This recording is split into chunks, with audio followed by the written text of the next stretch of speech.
your mouth. Na Bwana aweke wimbo mpya katika mdomo wako. Many will see and fear the Lord. Wengi wataona na kumwogopa Mungu. Every song now here today, Kila wimbo ambao utawekwa wakfu mahali is hapa a testimony of God's goodness. ni ushuhuda wa wema wa Mungu. And may the goodness of the Lord be over your life. Acha wema wa Mungu uwe juu ya maisha yako. Talk about people.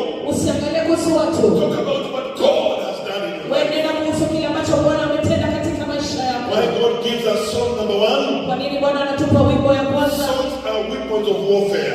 Wimbo ni silaha za vita. Number 2, songs are testimonies. Ya pili, wimbo ni ushuhuda. Number 3, songs heals the soul. Ya tatu, wimbo zinaponya nafsi There are zetu. people who are going through a lot of pain. Kuna watu wanapitia uchungu mwingi. There are people who are in the valley. Kuna watu ambao wako kwenye mabonde. They cannot put up things together. Hawawezi wakaweka mambo yao sawa. They don't know where the next meal will come from. Hawajui chakula kingine kinatoka wapi. Food fees is waiting in January. Hawajui karo itatoka wapi Januari. Some of them are sick in their bodies. Wengine ni wagonjwa katika miili yao. But I pray today, Lakini ninaomba leo, may your songs bring healing. wacha nyimbo zako zikaleta uponyaji. Tell people, mnakaa kama hamjakula.